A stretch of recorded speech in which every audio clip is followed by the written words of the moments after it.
Hello students, today we will start the most important MCQ questions from the lesson Nationalism in India. Students, हमने बेटा इसमें से हर portion से हर part से question को पुटअप किया है और वो आपके एग्जाम में बहुत ही सहायक होंगे। और ये भी है कि बेटा कि इसी से आपको पूरा लेसन भी रिवीजन हो जाएगा अगर आप इसको ढंग से देखते हैं। जहाँ पर आपको नेसेसरी लगे बेटा वहाँ पर आप इसका स्क्रीनशॉट रख लीजिएगा, आपको आसानी होगी लर्न करने में, ठीक है ना। तो अंत तक बेटा हमारा वीडियो देखिए और हमारे वीडियो को लाइक भी कीजिए, सब्सक्राइब भी कीजिए, ठीक है ना। और बेटा ये भी है कि हमारे जो इम्पोर्टेंट वीडियो होते हैं उनका बेटा लिंक हम डिस्क्रिप्शन में दे देते हैं, तो आप ज़रूर उसको देख लीजिएगा, ठीक है ना। चलिए हम स्टार्ट करते हैं बेटा विदाउट डिले। पहला ही क्वेश्चन आपके सामने है, when did Mahatma Gandhi return to India from South Africa. तो आप देख सकते हैं बेटा कि 1915 में 9 जनवरी है ना, 1915 को ये बेटा साउथ अफ्रीका से भारत आए थे। और 9 जनवरी से ही बेटा हम, ठीक है ना, या 9 जनवरी को ही हम बेटा NRI डे मनाते हैं, ठीक है ना। मतलब नॉन रेजिडेंस इंडियन डे। क्यों? क्योंकि महात्मा गांधी की याद में बेटा। Next question, choose the noble method of the Mahatma Gandhi fighting against British. तो आपको पता ही होगा कि महात्मा गांधी किस तरीके से फाइट करते थे ब्रिटिश से। तो आप देखिए बेटा कि वो मीन्स लॉफुल तरीके से कानून के दायरे में रह करके पीसफुल डिमॉन्स्ट्रेशन, सत्याग्रह, नॉन वायलेंस, ठीक है। मतलब वो कानून के दायरे में रह करके बेटा शांतिपूर्वक सत्याग्रह और नॉन वायलेंस उनके दो हथियार थे जिनसे वो सत्य और अहिंसा जिनसे वो फाइट करते थे। सत्याग्रह का मतलब, ठीक है ना, सत्याग्रह का मतलब बेटा होता है, ऑप्शन बी आपको यहाँ पर सही होगा। Satyagraha does not inflict pain, it is a non violence method of fighting against operation. मतलब किसी को बिना हानि पहुंचाए हुए और नॉन वायलेंस का सहारा लेकर के आप अपना पक्ष रखिए और अपनी बात को आप कहिए, ठीक है ना। और वो मजबूर हो जाएगा आपकी बात को मानने के लिए अगर आप सत्य हो, आप सही हो तब, ठीक है ना। इस बातों को हमें ध्यान रखना है। Question number 4, name the area where Gandhi ji organise the satyagraha mass movement. तो आपका आंसर होगा बेटा बी।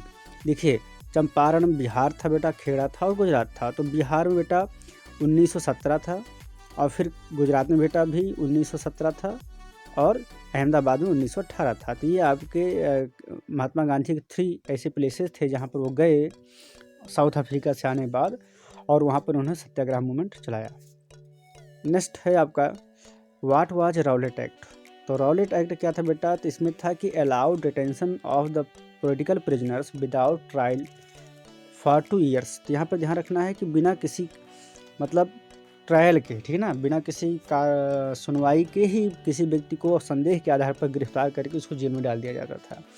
उसमें होता क्या था, जैसे मान लो 2-4 लोग खड़े हुए हैं, कोई बातें कर रहे हैं और पुलिस को ये लगता था कि ये ब्रिटिश गवर्नमेंट के खिलाफ कुछ योजना बना रहे हैं, तो वो उनको उठा के जेल में डाल सकती थी, चाहे वो किसी भी कारण से खड़े हों, ब्रिटिश के खिलाफ कुछ भी न कर रहे हों। तो ये था बेटा रॉलेट सत्याग्रह, ठीक है ना। इसमें कहा जाता है बेटा कि नो वकील, नो अपील एंड नो दलील। मतलब व्यक्ति जो था वो तो कोई अपील भी नहीं कर सकता था कोर्ट में अपने आप को छुड़वाने के लिए, ना ही कोई दलील दे सकता था कि मुझे क्यों गिरफ्तार किया गया, क्या मतलब था, है ना, हमें छोड़ा जाए। और नो वकील, वो और वकील का सपोर्ट भी नहीं ले सकता था। इसलिए इसको बेटा अंधा कानून या काला कानून बोला गया। Question number 6, when did famous Jallianwala Bagh incident take place. तो कब हुआ था बेटा? तो ये हुआ था 13 अप्रैल 1919 को। Next, where did brutal Jallianwala Bagh massacre take place. तो वेयर डिड, तो कहाँ हुआ था? अमृतसर में हुआ था ये, जिसमें जनरल डायर ने बेटा एक सर्किल था, मतलब एक इनक्लोज्ड ग्राउंड था, ठीक है ना, जो चारों ओर से क्लोज था, मीन्स एक ही डोर उसमें था। और वो क्या करता, उस डोर पर अपने सिपाहियों को खड़ा करके एक तरफ से और सबके ऊपर फायरिंग करा देता है। मेले में जितने लोग थे तो हजारों की संख्या में लोग मारे जाते हैं। Question number 8, give reason why General Dyer open to fire. तो यहाँ पर अभी पूछा गया है कि वो रीजन बताइए कि जनरल डायर ने ओपन फायर करने के लिए क्यों किया, ठीक है ना, सत्याग्रह। तो उसका क्या मतलब था ओपन फायर कराने का, हजारों लोगों को उसने क्यों मरवाया? तो देखिए उसका मतलब ये कि यही था, उसने डिक्लेयर किया कि produce a moral effect to create fear in the minds of satyagrahi. वो चाहता था कि इतना ज़्यादा भयानक रूप से डरा दो लोगों को, सत्याग्रहियों को, जिससे दोबारा कोई मूवमेंट ना कर सकें, ठीक है ना। तो उसका मेन मोटो यही था कि लोगों को डराना था, उनके मन में भय पैदा कर देना था सत्याग्रहियों के मन में। Question number 9, in which city Khilafat committee was form. Answer Bombay. Question number 10, ठीक है ना। तो किसने बेटा किसने सपोर्ट किया था? Which two Muslim brothers support the Mahatma Gandhi, ठीक है ना, मूवमेंट में। देखिए जो खिलाफत कमेटी थी बेटा, उसको फॉर्म करने में मोहम्मद अली और शौकत अली 2 लोग थे, और जिन्होंने महात्मा गांधी को सपोर्ट किया किसमें? नॉन कोऑपरेशन मूवमेंट में। Now question number 11, when non cooperation खिलाफत मूवमेंट बिगेन, जनवरी 1921 में। देखिए यहाँ पर नॉन कोऑपरेशन खिलाफत मूवमेंट क्या था बेटा? Non cooperation Mahatma Gandhi lead कर रहे थे, खिलाफत मूवमेंट था बेटा। खिलाफत जो मूवमेंट था बेटा, एक खलीफा थे, आपको पता होगा ओटोमन एम्पायर में, ठीक है ना, वो मुस्लिम के रिलीजियस हेड होते हैं। तो जब वो Ottoman empire first world war में हार गया, तो वहाँ पर ब्रिटिश गवर्नमेंट ने कब्जा कर लिया और खलीफा के अधिकारों को कम कर दिया और बैन कर दिया खलीफा को, ठीक है ना। तो उनके सपोर्ट में बेटा पूरे वर्ल्ड में जितने भी मुस्लिम जहाँ जहाँ पर थे उन्होंने सपोर्ट किया। तो भारत में सपोर्ट करने के लिए शौकत अली मोहम्मद अली ने खिलाफत कमेटी फॉर्म की बेटा, और जो मूवमेंट चलाया गया उसका नाम रखा गया खिलाफत मूवमेंट। तो यहाँ पर खलीफा से भी क्या बना है बेटा? खिलाफत बना है। तो बेटा स्वराज पार्टी किसने फॉर्म किया था? CR दास और मोतीलाल नेहरू ने। तो यहाँ पर आपका आंसर क्या होगा बेटा? Motilal Nehru. Question number 13, Indian national Congress session demand the पूर्ण स्वराज फॉर्मुलाइज दिसंबर 1929। तो आपको याद होगा बेटा लाहौर सेशन में। कहाँ पर? लाहौर सेशन में।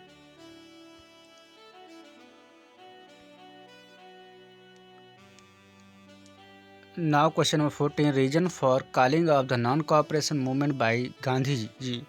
महात्मा गांधी जी ने non cooperation movement call off क्यों कर लिया, बंद क्यों कर दिया? देखिए उसका सीधा सा कारण था बेटा चौरी चौरा इंसिडेंट, ठीक है ना। तो 1922 में बेटा चौरी चौरा इंसिडेंट हुआ था, जिसमें लगभग 22 पुलिसकर्मियों को जला करके मार दिया गया था। तो जिससे महात्मा गांधी दुखी हो गए और उन्होंने नॉन कोऑपरेशन मूवमेंट को वापस ले लिया। क्वेश्चन नंबर 15, बाबा रामचंद्र अ सन्यासी was the leader of which movement, ठीक है ना। तो ये थे बेटा अवध मूवमेंट, जो अवध मूवमेंट चलाया गया था उसके लीडर कौन थे बेटा? बाबा रामचंद्र सन्यासी। Question number 16, who establish the Awadh Kisan Sabha. Answer होगा बेटा Jawaharlal Nehru and Baba Ramchandra. Question number 17, in Lahore session of 1929 Jawaharlal Nehru formulise the demand of, तभी आपने देखा था बेटा Purna Swaraj means complete independence. Question number 18, a form of the demonstration use in the non cooperation movement in which peoples block the entrance to a shop, factory और the offices. तो उसका क्या था बेटा? पिकेटिंग, ठीक है ना, बंद कर देना हर चीज़ को। Question number 19, what was the begar system. Begar system क्या होता है? देखिए बेगार का सीधा सा मतलब होता ही है कि वर्क विदाउट पेमेंट, ठीक है ना, जिसमें कोई भी काम नहीं दिया जाए। Labour that village are forced to contribute without any payment. Question number 20, what was the inland immigration act. तो देखिए आपको याद ही होगा कि जब इनलैंड इमिग्रेशन एक्ट में क्या था कि कोई भी व्यक्ति टी गार्डन्स को बिना परमिशन के छोड़ कर नहीं जाएगा, अगर जाएगा तो उसको पनिश किया जाएगा। तो आपको पता ही होगा कि जब ये हो रहा था, मूवमेंट चल रहा था, ठीक है ना, नॉन कोऑपरेशन का, तो उस टाइम पर लोगों को ये लगा कि हम स्वतंत्र हो गए हैं, और जो टी प्लांटेशन वर्क करते थे बेटा वो लोग छोड़ करके चल दिए। तो उसमें हड़तालें चल रही थी, गाड़ियाँ बंद थी, है ना, पानी जहाज़ें बंद थी। तो इनको पकड़ लिया गया इन वर्कर्स को, और ब्रिटिश पुलिस ने इनको बेटा बहुत मारा।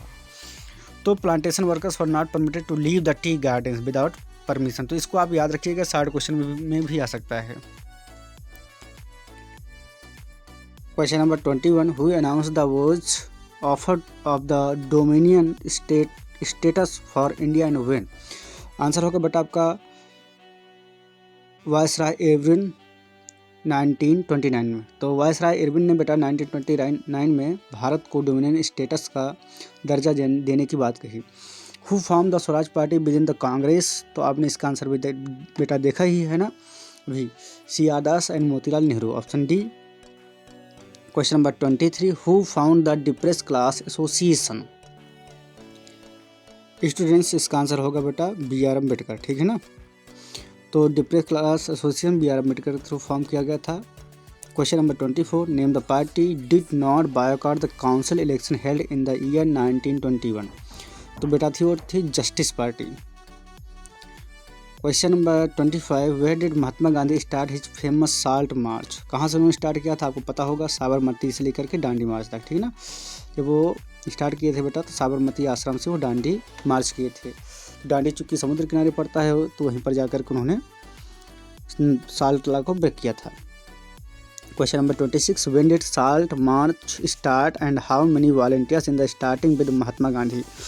तो कितने वॉलंटियर्स थे, देखिए बेटा इसमें गलत दिया गया है, बट थे वो 78 वॉलंटियर्स थे। आपके बुक में दिया गया होगा, एनसीईआरटी में आप देख लीजिएगा, है ना। कभी कभी बेटा टाइपिंग मिस्टेक हो जाता है। तो 12 मार्च 1930 से स्टार्ट हुआ था इनका मार्च, ठीक है ना। तो ये 24 दिन की यात्रा थी, जिसमें है ना ये पर डे 10 माइल्स चलते थे और लास्ट में 240 माइल्स इन्होंने कवर किया था साबरमती से लेकर के, ठीक है ना, दांडी तक। Question number 27, why Gandhi ji and his companions started salt march. उन्होंने क्यों स्टार्ट किया था, तो आपको पता ही होगा, the demand to abolish the salt tax. Salt tax को हटाना ब्रिटिश गवर्नमेंट ने चूँकि इम्पोज कर दिया था, कोई भी भारतीय नमक नहीं बना सकता था, एक अधिकार हो गया था ब्रिटिश का। जब ब्रिटिश का एक अधिकार था बेटा, तो वो नमक प्रोडक्शन करते थे और मनमाने दाम पे बेचते थे, मीन्स बहुत ज़्यादा महंगे दाम पर, जो भारतीयों के लिए अफोर्डेबल नहीं था। Question number 29, round table conference in the London successful for Gandhi और नॉट। तो देखिए इसका आंसर बेटा क्या होगा कि वो सक्सेसफुल नहीं हुआ, क्योंकि गांधी जी गए थे, उनकी शर्तों को नहीं माना गया और फिर वो निराश होकर के, डिसअपॉइंटेड होकर के भारत फिर से वापस आ।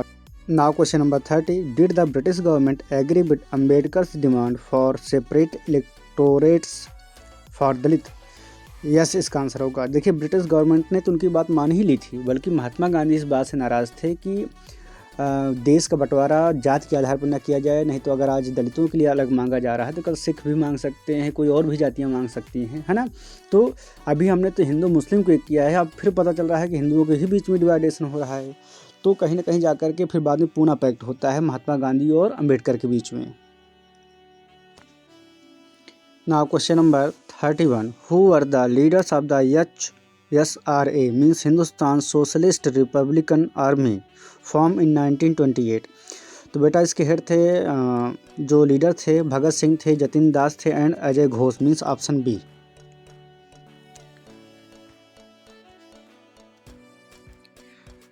Question number 32, name the industrialist attacked colonial control over the Indian economy and support the civil disobedience movement. Answer बेटा आपका बी होगा, पुरुषोत्तम दास ठाकुर दास।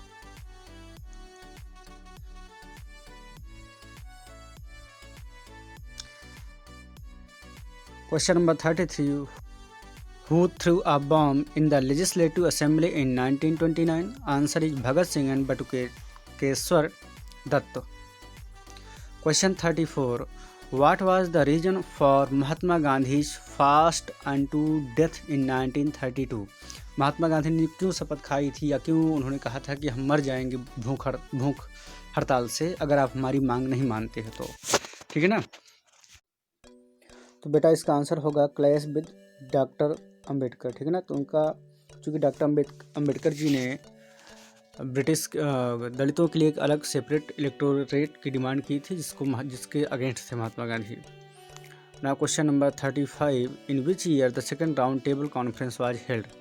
देखिए इसका आंसर होगा बेटा 1931, क्योंकि जो फर्स्ट हुई थी बेटा वो 1930 में हुई थी, फिर 1931 and 1932। Question number 36, what important difference had occurred between the Congress and the Muslim League? Answer is the question of the representation of the Muslim in the future assembly to be elected. Now question number 37, who created first image of the Bharat Mata? Answer is Abhindranath Tagore. Now question number 38, who wrote the Vande Mataram?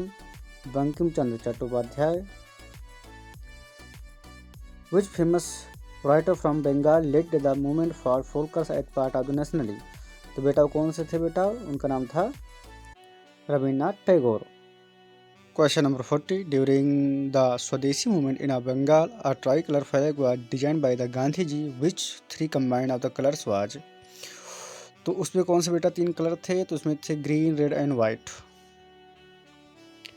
Question number 41, the flag had 8 lotus on it, what did they represent. तो वो बेटा 8 जो provinces थे British government को वो show करते थे। Option C होगा आपका। What did the crescent moon on the flag represent, Hindu and Muslim. Question 43, what was the significance of spinning wheel in the flag created by Gandhi ji? Answer होगा B, represented the Gandhi ideal self help, मतलब self help की भावना से वो उन्होंने चरखा का उसमें यूज किया था, जिसमें व्यक्ति स्वयं से कुछ करके अपने लिए रोजी रोटी की व्यवस्था कर सके। Question 44, what image had the Britishers create of the Indians? Indians को उन्होंने क्या इमेज अपने माइंड में उन्होंने क्रिएट करके रखा था बेटा? तो जो आपका आंसर होगा बेटा backward and primitive incapable of governing themselves, मतलब वो बैकवर्ड है इंडियंस, वो उतने ज़्यादा अभी नहीं है कि वो गवर्नमेंट अपनी बना सकें और खुद से देश को चला सकें। Question 45, when did the quit India movement take place? 1942, 1942। What actions were taken during the non cooperation movement? देखिए तो क्या क्या एक्शन हुए थे बेटा?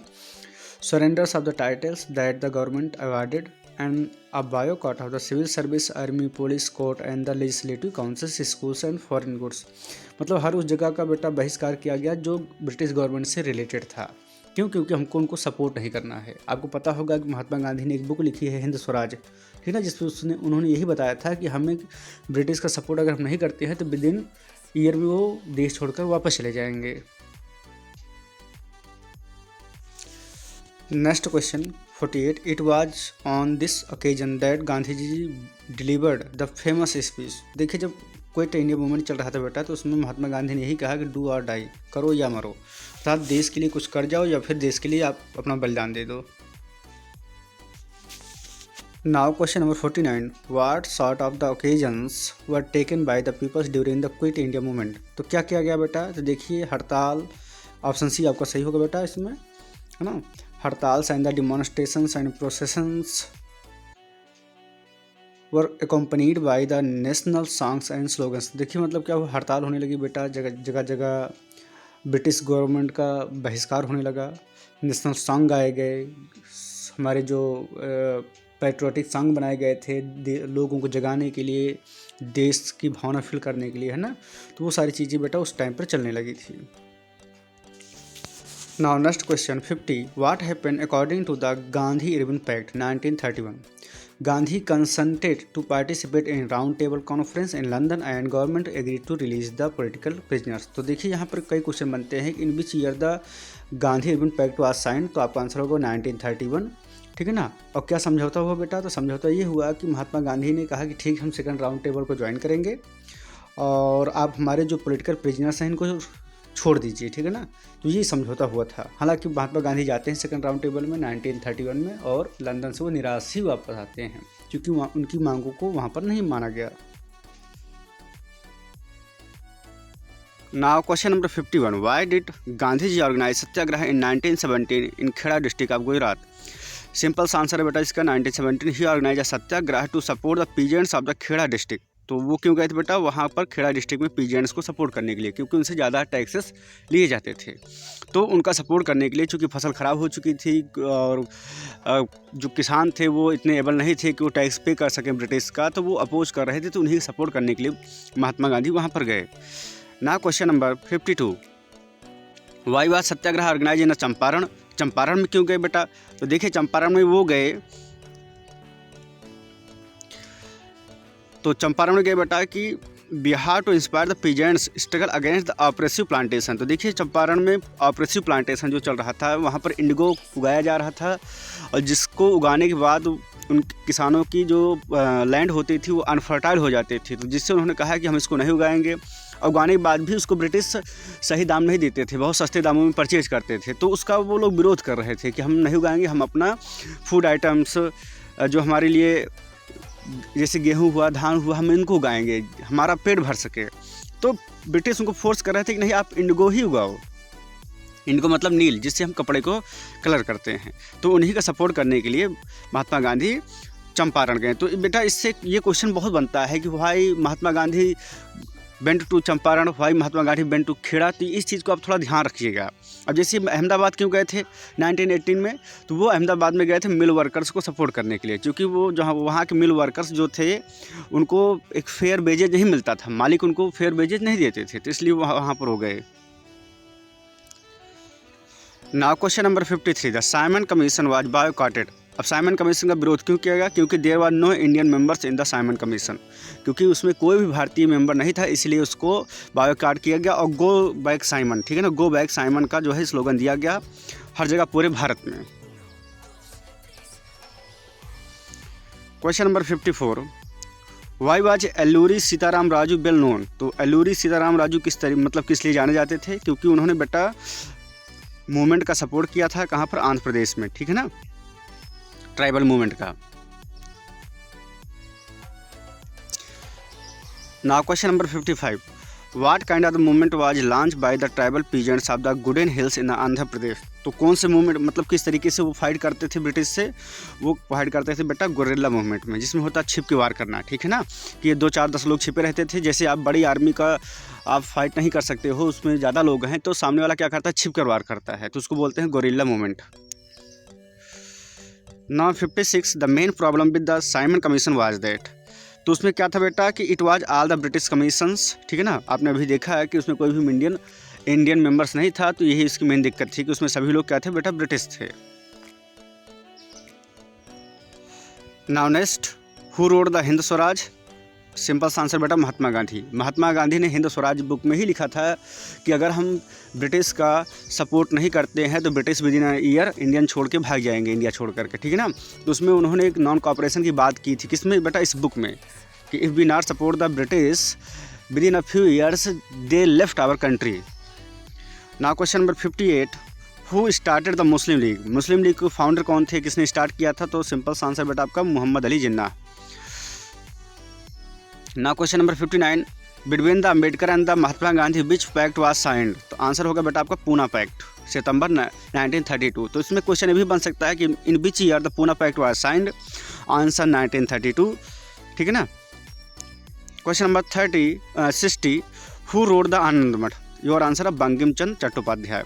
ओके स्टूडेंट्स, इस तरीके से बेटा आपके 60 क्वेश्चन, सुपर 60 क्वेश्चन हमने कंप्लीट कर लिए हैं। आई होप कि बेटा आपको इनसे बहुत मदद मिली होगी। हमने बेटा पूरे चैप्टर को कवर किया है इसमें, ठीक है ना। तो अगर आप इसको ढंग से सुनते हैं, समझते हैं, तो पूरा का पूरा लेसन आपका तैयार हो जाएगा। और इसमें बेटा चाहे लॉन्ग बनाए, चाहे शॉर्ट बनाए, चाहे वेरी शॉर्ट बनाए, जो भी बनाए, ये आपको बहुत सपोर्ट करेंगे। Thank you students, please like my video and subscribe my channel.